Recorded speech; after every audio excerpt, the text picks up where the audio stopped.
Welcome back to Shul Lights. We are going to modify one of these ReyLight pineapple minis. So I have a bunch of these because I think they're just great lights. They are very tiny. They're dual power source, meaning they can use alkalines or lithium ion cells. Yeah, they're lightweight. They're just excellent lights. I can't say enough about them. This one had a SW45K in it, so that's a Nichia 4500K emitter. It's just kind of a legendary emitter. It's pretty rosy. And I just got bored of it, so I opened it up the other day, and I put a pink emitter in it. And now it's got this pink emitter. I don't know why I love it so much, but I definitely do. And if you're an enthusiast like me, you know this is just like, it's fun. It's just way fun. I love that the pineapples have this little trit slot on the back here. A tritium tube goes in there, and that has a pink tritium tube in it. Let's see if I can get that on camera. Let me turn off this light for a second. Oh, now's a good time to point out that this video is going to be basically unedited. I just wanted to get this video out there to you guys. But there you go. There's a little pink tritium tube in there. All right, so let's get these lights back on and let's get on with the show. So what we're going to do is we're going to go ahead and take this other one, which also has a Nichia 219B SW45K in it, so 4500. We are going to measure it on the Sconic, get its readings. Then we are going to measure it on the lumen tube, and I'll show you how to swap it out, and we're going to put a different emitter in it just because I'm kind of bored of the emitter. So this is really just kind of a, I just want to do something different kind of thing. So let me turn these lights off for a second again so we can get a closer reading. All right, there we go. There's Sconic, and let me blast it a little bit. And yeah, that's pretty close. I mean, I got the overhead still on, but you can see that it's 4500K, and it's on turbo. It's under delta UV by 30 points. It's a pretty rosy emitter. I'll go lower on it here. Kind of get it. There you go. It's pretty neutral when it's at low. This would be actually probably under a little bit, but the overheads are bleeding in to my measurements. But there you go. That's what I see on this light right now. And I think what I want to do is go a little cooler, go maybe 5000K, and put the new Nichia 519As in there because we'll get a little more lumens out of it. So actually, that's a good time to go over to the lumen tube here. Let's go to lumen tube and do a quick measurement. So turn the meter on. All right, so on Moonlight, it wasn't even registering at all. On the next mode, it's 10 lumens. You can see right here, 10 lumens, and then 32, and then on high, and let's get to, there we go. So on turbo, so you got to double click, it's about 200 lumens. So hopefully, I'm thinking that if we put a 519A in there, we might get it closer to 300. I don't think exactly 300, but I'm thinking maybe 280. So a few more lumens, a little cooler. Now I'm going to tilt the camera up here because we're going to get out some emitters. Let me grab these right here. There we go. And let's look through these really quickly. So we got a bunch of emitters to choose from in here. And I think I'm going to go, as I said, with the Nichia, the 519As, the 5000s. So I've got a couple out right now. Let me cut one off. So, cut one off. Okay, there we go. I'll set that one aside on the mat over here. All right. Let me talk through my idea here. I was actually thinking about using some LH351D Samsungs. So I got some of those as well. I got some in Let's see here. Some in 5,000K, and I got some in 5,700. Now, 5,700 gets a little cool for my liking. 5,000 looks very daylight to me. 5,700 is a little too blue, in my opinion. But, you know, what I wanted for this light is I wanted something that would look really good during the day and be super bright for its size. So I think that going the Nichia 509A is a good thing, because the LH351D should be a little brighter, but it also should have a little less candela because the phosphor surface is a little bit bigger, a little more, dome's a little bigger. So it spread those lumens out a little bit more. Also, they tend to run greenish. Again, if it's during the day, it's not a big deal. But I would like to go more neutral so that if I am using it at night, I don't find it objectionable. Because I personally like things that are neutral to under delta UV.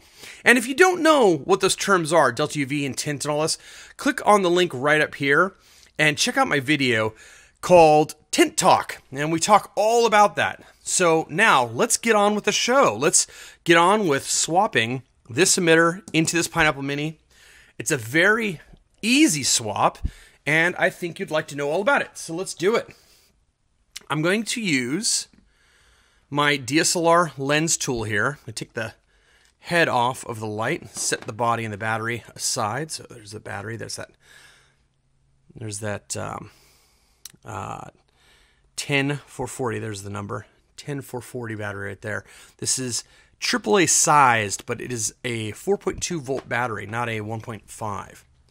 So once you get the head off here, there is a pill inside here, and you can get to the pill by inserting a DSLR filter tool like this. The filter tools come with different ends. You can see you put different ends in here, and this one, you know, has like a little like a standard screwdriver flat tip, but I got the pointy ones in there, and I've already got it set to the right size. So all I have to do is insert this in those two holes you see. So kind of like okay, like that. Okay, in those two holes, and then just turn. Now I had already loosened it, so it wasn't very tight. Sometimes you have to really crank it. And also, Rey doesn't often do this, but Rey some manufacturers will put a little dab of cyanoacrylate in there to prevent it from turning. And if that's the case, just drop some of this BSI, Bob Smith Industries Uncure in there and let it sit for about 10 or 15 and then try again. Now, I'm going to get this all the way out. And when you're pulling it out, it's not a big deal because it's getting wider, but there is a reflector in there. And when you go to put it back in, make sure everything's lined up, because if that reflector isn't sitting correctly, well, once we get there, I'll show you. But if the reflector isn't sitting correctly on the gasket, you can accidentally wreck your emitter, and all your hard work is for naught. All right, so there we go. Got all the way out. Now, this is what happens. You got yourself a pill. That's what this thing is called. This aluminum thing I'm pulling out. So there you go. So what I got is I got the copper head. The glass is still in it. Let's see if I can get a focus. There you go. The glass, you can see the shine. It's still in there. And there's a little gasket. That usually just stays in there. Just sticks in there. So I'll leave it in there. And then you've got the reflector. And the reflector is just sitting on top of a gasket. That's the black thing. And it's a nylon gasket. And so what we're going to do is get that nylon gasket out of there. And the way I'm going to do that is I'm going to take this toothpick, just kind of pry at it. There we go. Be careful not to hit the emitter. Well, I might not want to save this emitter anyways. I've got lots of 219Bs. But take a good look at the pill here and note that the little gasket, you can see there's a square side, a square cutout. That's what goes face down like this on the emitter. and that little circle just goes around the dome. So I'll set that over there like that. Now what we got to do is we got to desolder this and pull that little white board out, which is called a MCPCB, a metal core printed circuit board for the emitter. Now, what I'm going to do is I'm going to get myself an X-Acto knife here and see if I can do this on camera. Okay, I am going to try and pry the board up a little bit. This might be, you know what, I'm going to use a different tool. That tool, I feel like I was going to break the tip off if I did that too much. So I've got a pry tool right here. Let's see if I can get that in there.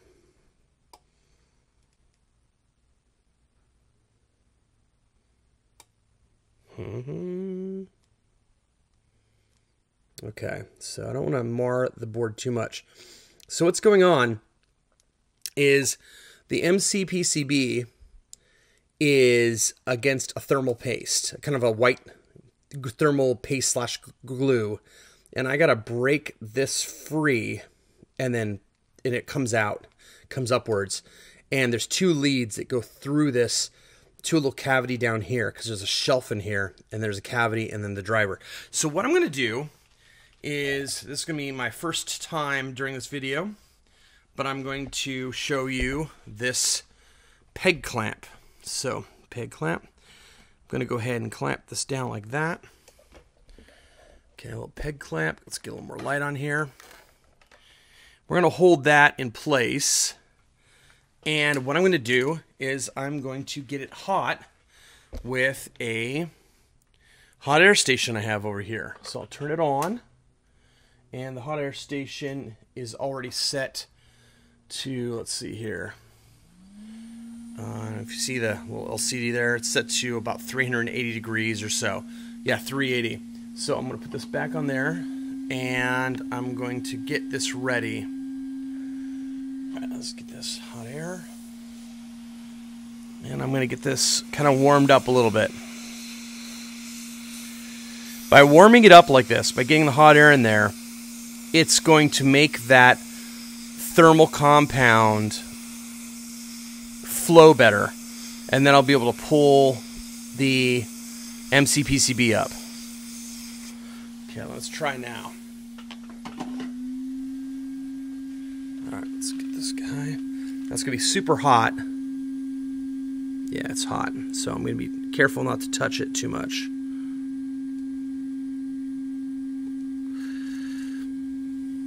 I'm going to get it super hot to where I can actually pull the emitter off the board with my tweezers here. And then I'll go from there.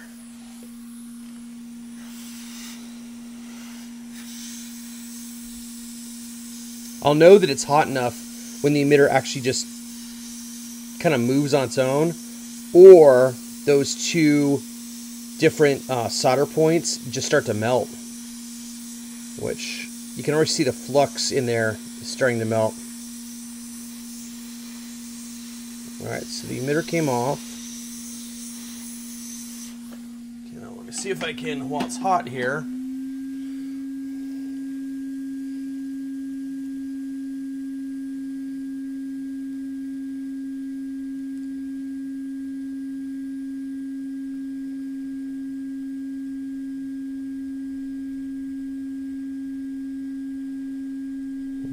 there it goes. Nice, we got it. So just gotta get it to the other side. There we go. So that was the ticket. Now, if you don't have a hot air station like that, I mean, you could do it just by prying it, but it was just a lot easier for me. See how hot this is. Huh, it's aluminum. It's cooled down pretty fast. So, yeah, that little MCPCB is definitely free now. There it is. So it's coming up and out. And when you pull it up like this, you see there's two leads. There we go. There we go. Okay. There we go. So the leads pull out like that. And you can see there's two little leads that go through little holes down in. There's the shelf. The shelf is what that metal is right there that the MCPCB sat on. And these two little leads go to the driver, and the driver's press fit right there. Sometimes it's glued in, but I think it's press fit this time. So what I'm going to do is I'm going to put this back in my little peg clamp here. And I could do this with a soldering iron, and I will. I mean, I could do it with the hot air station too, but I'm going to do it with a soldering iron just because most of you will have a soldering iron, and I think that that's what you're going to be using. And that last step I did where I was using the hot air station, I mean, you didn't have to use hot air. You could have just pried at it. It just like wanted to use the hot air because it was less mechanical force, and I thought that I would damage it less. So what I'm doing right now is I'm putting a little bit of flux on there to make it flow better and faster. And I'm using my T3A solder. It's a clone, but T3A soldering station here. It's a very cool station. You put it in, it goes dormant. Here, let me get over here so you can see it. So you can see the temperature's going down on it. As soon as you pick it up, it's instantly on a temperature. It's just so fast. So it's a great little soldering station. I love this thing. I noticed that my cord is a little caught up here. So let me give myself a little more room. There we go. Let's come back over here and do this.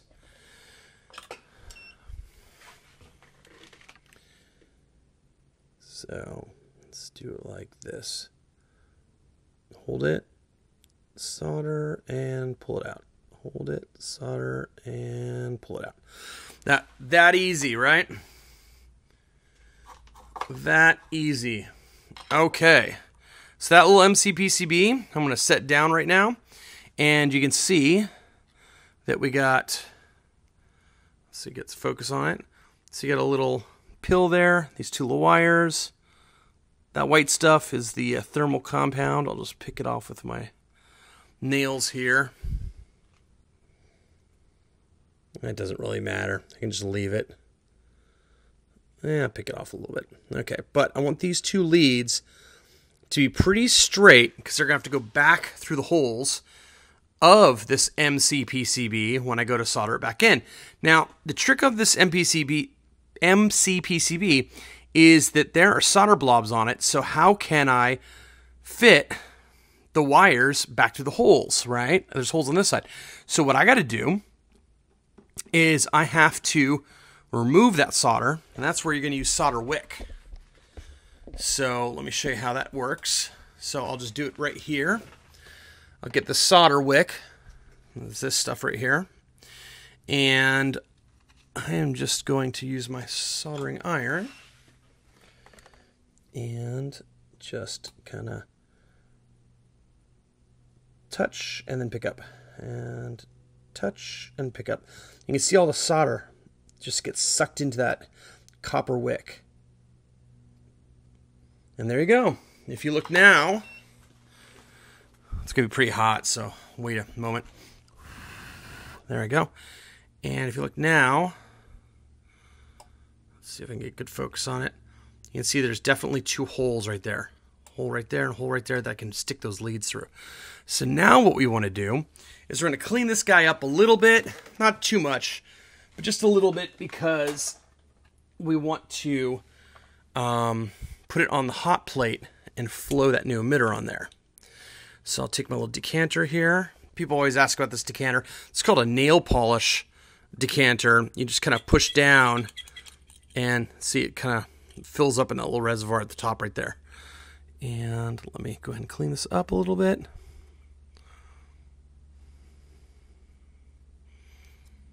Do it on camera. Much cleaner. All that flux kind of becomes a yellow paste. Kind of sticks to the little board. There we go. So that looks better. Looks, oh, not focused. There we go. So that looks better. It's pretty clean now. Pretty good. Now what we're going to do is we're going to take the emitter here, and this is a 3535 footprint emitter. That's what Nietzsche 519A is. So this is a 3535 board. So basically you can put any 35, that means 3.5 millimeters on an end, any 3535 emitter here, or 3030s. You can kind of fit them on there if you want, like an Osram. I know some people like to put Osrams in their pineapples. I'm not a big fan of putting Osrams in there. If you want an Osram, I think it's better to get a light with a bigger driver. I'm going to do a review on this light pretty soon here. This is the new version of the Manker E05. This is the E05CU, but there's an E05 Ti. This is a AA light, and this has an Osram in it. And this thing really puts out some serious light. It is really bright and really throwy for its size. So I'm going to do a review on that pretty soon. All right. Let's go ahead and get this emitter open and out. Now, the next thing you're going to want to do is figure out which lead is which on the back of the diode, which is negative, which is positive, and get those lined up. Polarity does matter. Okay, so I just get my X-Acto knife in there, and I cut that little plastic open, peel it back.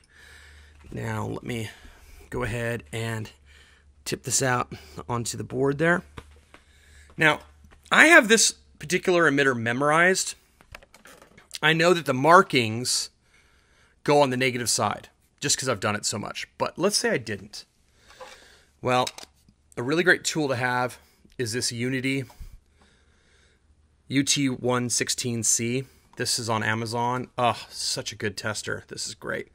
So this will test your soldering when you do it on the PCB, but also it'll tell you which way the emitter goes for positive and negative without having to look it up. So this is going to be probably too small for camera, and I'm not going to, well, maybe I should put it on. All right, you talked me into it. I'm going to put it on the microscope so we can see it really quickly. So let's get that going. All right, so if you look, there is two markings at the top, right? I know my finger's moving around a lot, sorry about that, but right here there's a marking, a little square, and then on this side there's a little tiny little square as well. Man, on the microscope it looks like I have palsy. All right, there you go. So you can see those two little markings. That side denotes negative on this emitter. So when I grab this guy and very carefully flip it over, you see how on the back here there is, let me show you on camera, there is a bar right here at the top. That's the negative one. This is just to adhere the emitter to the soldering pad. This is just like a base. It's for thermal path, and this one's positive. So if I turn that over again slowly, you can see, oh, I went off camera for a second, but you can see that on the top there, where the negative line is, has the two marks, okay? So what we're going to do, here, let me put these down here for a second. I'll do these on this microscope so you can really see what I'm doing. Okay, so here we go. Okay, let me get this all centered up. There we go. Okay, so there is the MCPCB. Okay, all right, there it is. And you can see that there is a plus on one side and a negative on the other side. So plus right there and a negative. And so we're going to take this little emitter here. Let me move this up over to the side a little bit. And let get this guy up here. And you see that emitter right there is not oriented correctly. Okay, let me just show you that the marks are here and here. So that means that the line underneath it, the line for negatives over here and the line for positives over here. So actually that is, I don't know why I said it's aligned. That's aligned almost perfectly.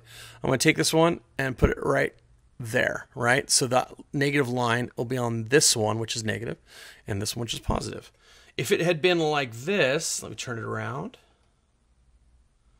That's 180 degrees incorrect.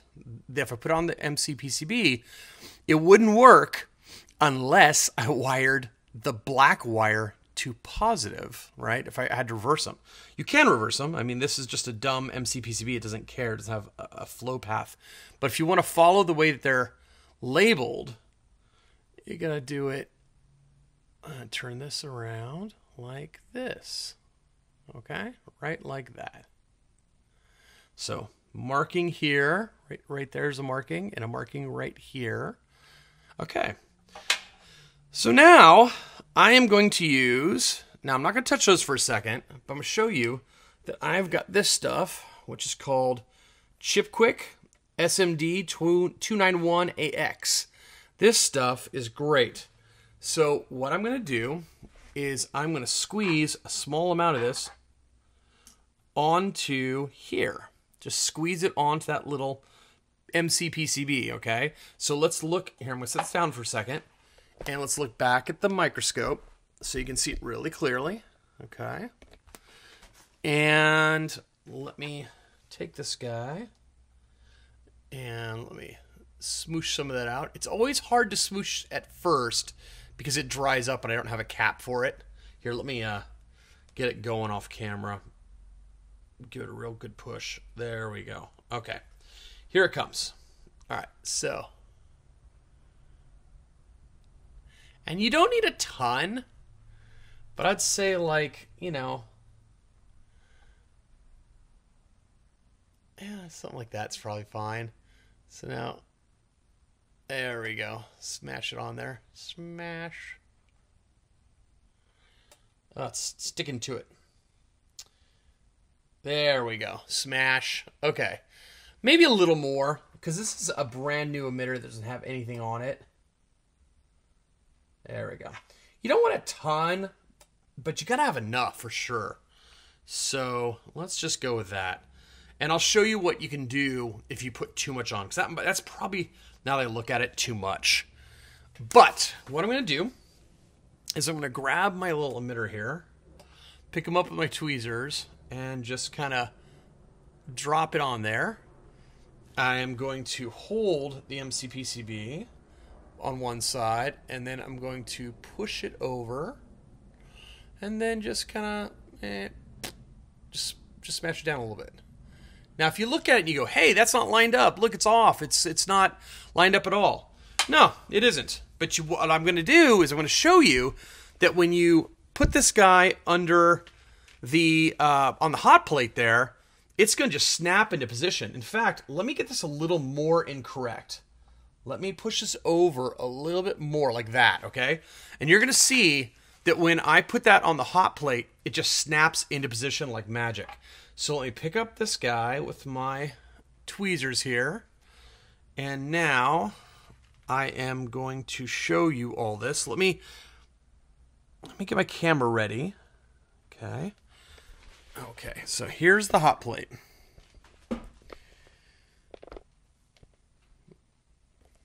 Now this is going to be really far off, so hopefully I'm going to keep it. I'm going to give you digital zoom in editing when I do this. I'm not doing a lot of editing on this video, but I will edit that. So watch that little emitter there, and I'm set to 225 degrees C. And watch it. Oh, did you see it just pop over? And it popped to the wrong side because I had too far off. I was trying to show off. So let me go ahead and grab this guy. Just push him over. There we go. And see how it just kind of, I don't know if you could tell, but just snapped in place like it was magnetic or something. It's just almost like a magnet. And then I like to take a little wooden toothpick and just tap, tap, tap, tap, tap, tap. Now, when I did that, do you see how this little piece of solder and this little piece of solder shot out? I want to get that excess solder out of there, okay? I'll just pick it up with a wick. Cool. Now, it's very liquid right now, so if I shake this, that emitter will come unaligned. So I gotta be very careful and pick it up gently, and I'll set it down on my silicone here, which is, you know, it's got a very high melting point, so you can take it right off that thing, and it's not going to melt or anything. Now that it's been sitting there for a little bit, that emitter is already solid. That emitter is good. So let's take a look at it really fast. So, looks pretty good. There's a little bit extra solder. It's probably still very hot, isn't it? No, it's a little tiny board. It's lost a lot of energy already. Just blowing on it usually takes all the energy away. Okay, so there's the little board. And you can see that there's a little extra blob right here. Let me do this on the microscope. I've got a microscope. Let's use it. Silly me. Okay, so check this out. All right, so this guy right here, you can see that there is an extra solder blob on this side over here. See that guy? I'm just gonna grab this guy and just kind of flick it. Oh, I'm trying to flick it away and I broke the toothpick. Hang on. Sometimes they're on there pretty good. Let me just grab something a little stronger. Okay, so on camera here, grab that little guy and just, I don't know, it's on there pretty good. Sometimes, so like these little ones at the top here, these will be easy. So you just take the edge of this and you just kind of,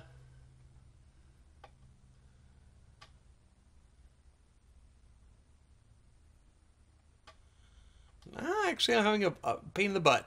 And I'm scratching the MCPCB. So these are all my foibles. I'm also doing it on camera, which everything's harder on camera. Everything.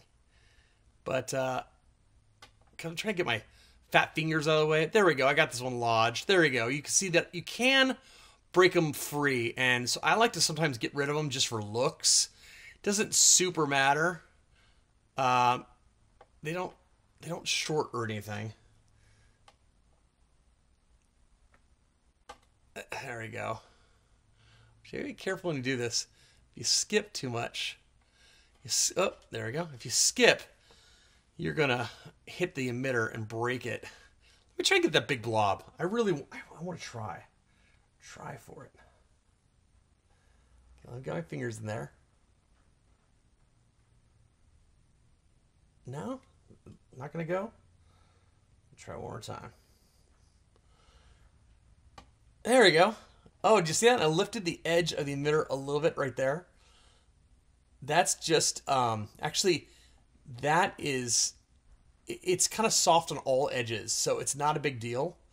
But just the emitter is fragile, so be careful. But I did get that off, okay? So there you go.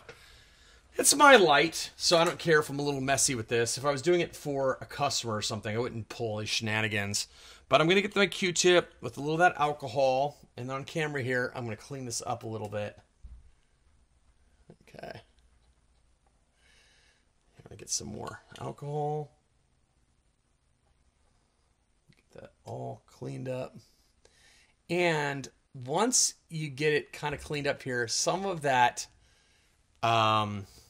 flux will not come off unless you kind of scratch it off. So if you really care what it looks like, and it doesn't really super matter, but you can kind of scratch like this with a wooden toothpick. Again, none of this really matters. I'm just being really fussy. It's like if you care how it looks. And again, I'm under a microscope here. I mean, to your eye, you wouldn't even notice this stuff.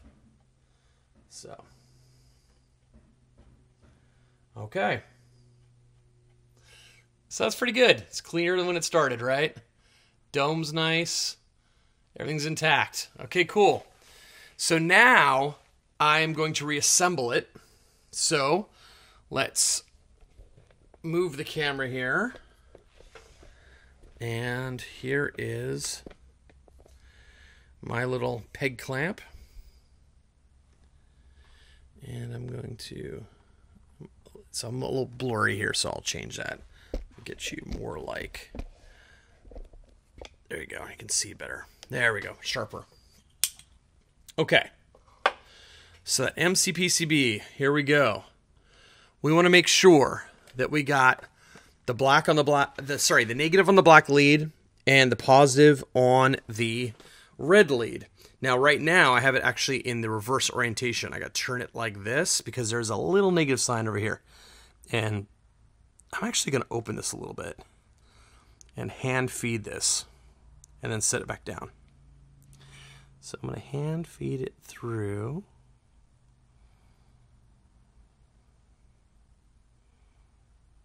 Get in there. There we go. Cool. The leads are slightly different lengths. I mean, I don't know if they're actually different lengths, but how they're pulled out of the pill, they're different lengths. I could probably just take this red lead and just shove it back inside the pill a little. It doesn't really matter, but there we go. Now, I am going to secure it in my peg clamp. Get a little flux here. Oh, this is the technique that I taught a friend of mine. When you're using flux like this, that's in a tin instead of a jar, instead of a squeeze bottle, because I like the paste actually. What I do is I take my solder and I just use it like kind of a delivery device. I just get in there and grab some of this. And by the way, if you're looking at this and going, hey, why isn't it all, jacked up and used like that? You know how like you use flux over time and the surface gets all gross? It's like, why was yours so smooth? Well, the answer is just every now and then, just because I'm OCD about it, I just kind of get it hot, just melt it with my hot air station like that. So that was the answer. That's why it was all glassy smooth when you saw it. So anyways, take the flux, and I'm going to put a little flux right here. Just a little bit, and a little bit right there. Just to really make sure that, there we go, that the solder takes. And let me get a better angle here for soldering. Let's see if I can get the best I can. There we go. Lock focus. Okay, here we go. So, take my little soldering iron here. I use a bevel tip. That's what I like to do. And I do have a magnifying glass I look through. So, get a little solder on there. And then, bloop. And, boop. Now, this light is such a tiny light, and not a lot of amps go through it, that some people might say, oh, you barely touched that thing. You don't need to, it's a cold solder. You haven't held the heat on for a long time. It doesn't really matter on this light. First off, it's such a tiny little board that, to be honest, it probably heated up really fast, even with that little just the heat that was in the little blob of solder. So that's one thing. I wouldn't worry about it. And also, it's not like you have to have this. It's not going to be under a ton of duress. I mean, I think the Rey driver puts out 1.25 amps or something. I was just talking to Jackson Lee about that. It's not a huge driver. So I clean this up again with the alcohol again, just because there was some solder paste. Now, the one thing you want to make sure of, and I'm fine, is you want to make sure that you didn't put such a huge blob over here that the, especially on the positive side, that the blob touches the edge of the PCB, where it's metal core. Because if you do that, the metal core is actually negative, and you'll get a short. Now, you know what I didn't do? Because I was just talking and I forgot, is I never tested the emitter after I flowed it. I never tested it, and I can't now because it's on the driver.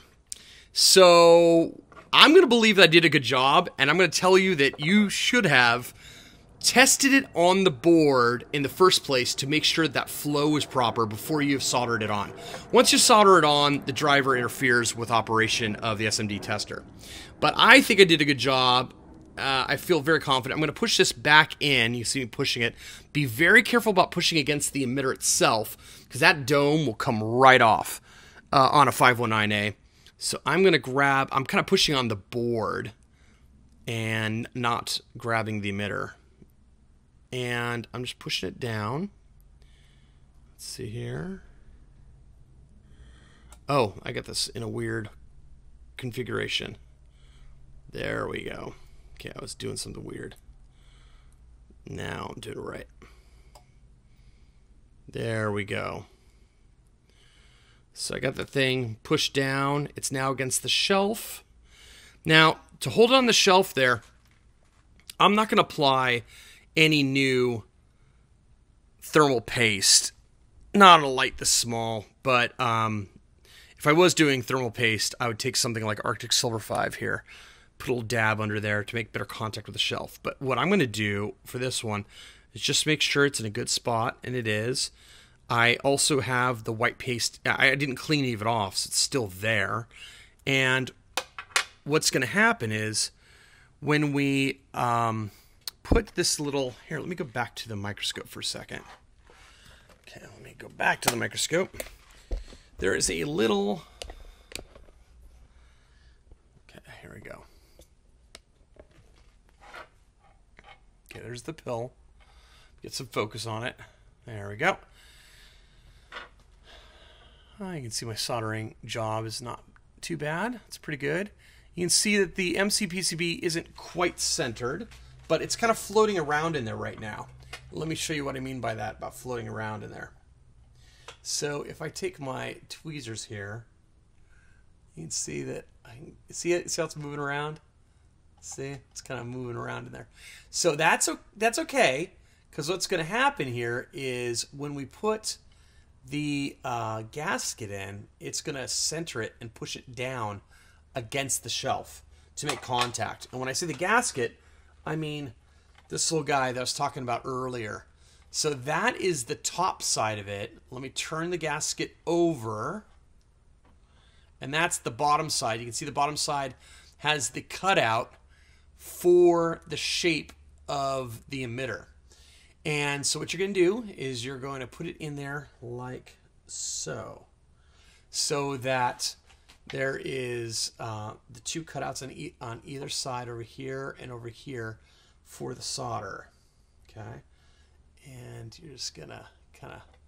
And you're going to slowly push it down. And you see how it's centering it? See how it's pushing against it and pushing this thing over? So let me get that a little more in there.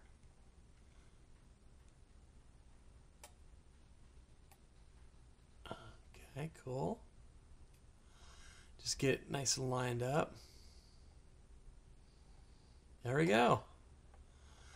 It is that easy. So that thing is nice and centered now. Now what I'm going to do is I'm going to take the reflector. So there's the pill, and there's the little reflector. Now this reflector is a first surface, meaning that you should not touch the inside of it. If there's any particulate matter or anything on the inside of the reflector, what you should actually do is this. Get a little tip for you. Is blow through with a squeeze bulb from the back. So a squeeze bulb like this. Take this reflector. Hold it. So there's, you know, the opening and or the reflector itself, and there's the back, and just blow through that hole. That's how you get particulate matter out. And guys, resist the impulse to try and clean it. You're just gonna make it worse. It just gets worse and worse. So now that we get this all set up, I'm just gonna set this on that little gasket, and then take this guy and carefully just kind of set it on top. Okay. And then start threading the pill. There we go. Now, when I'm doing this, let me set this down for a second. What you gotta be super careful of when you do this is that you look in there and make sure that the reflector is still centered on that centering gasket. Okay? And what I'm going to do is I'm going to adjust my camera here, kind of a top-down view like this. So I like to have it straight up and down with gravity, and then just kind of take my fingers and stick them on the back of the MCPCB here, and hold the MCPCB of the... Sorry, I said MCPCB, the driver. I'm holding the driver. And I like to hold it stationary and spin the head. And I keep doing this. My fingers are now... you see that are going inside a little bit as I'm grabbing. And let's see if I can get my tiny finger there. And I'll keep going. And now I just got one finger in there for friction, one finger.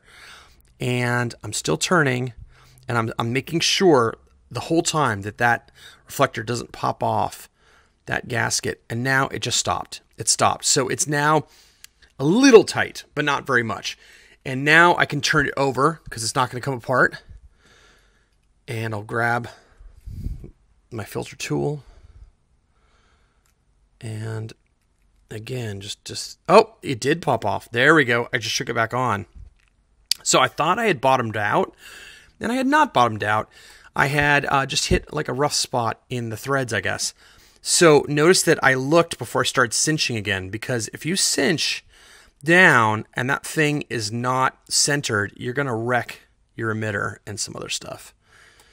Okay, now it's getting tighter. And how tight do I go? Not super. I would say like, hold your tool with like 2 fingies and so don't wrench on it. And then just kind of until it's, it doesn't have to be super tight. You want it tight enough that it's putting pressure against, pushing down on the emitter and pushing that MCPCB into the thermal paste in the shelf. So everything should be good now, okay? So I should be good. So let's check this out. So reassemble it. And there you go. Now, the moment of truth. How many lumens and what's the CRI like for this swap, right? So let's take a look here.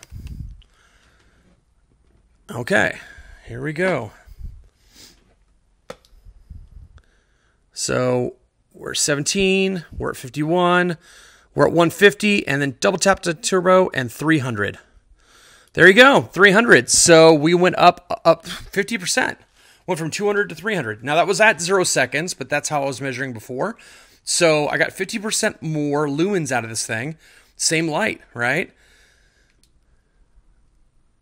Nice. It was even peaked at 313 for a second. Okay, so that was a little over 50% more. Now, let's take a look at the Sekonic. Let's see what the ratings are. Let me turn off some of my extra lights here. Okay. All right, Sekonic is turned off. Boot this thing up. All right, so that was our original rating. So I'll do low first. I'll do low like this. So we'll see. It should be around 5,000, probably pretty neutral. Okay, let's take a look. Oh, so a little under Delta UV, and about 4,700. Now let's do turbo, which should cool off a lot. There we go, turbo. All right, 5,000 and almost dead neutral. Really high CRI. Let's take a look at that. Oh, look at that R9. That R9 value, 99. Holy cow. That is amazing. So there you go. R9 value of 99.2. Holy crap. All right, so this would be a perfect daytime use light for me. So I was talking to you. I don't have any editing, and this was about 50 minutes to do this. If I did not have you along for the ride and I wasn't explaining anything, I could probably do this in about 10 to 15 minutes well. But go forth. Open your lights. Make them the way you want to be. Make them pink if you want. Pink. So it's fun. Emitter swapping. I will see you in the next video, folks. Have a good one.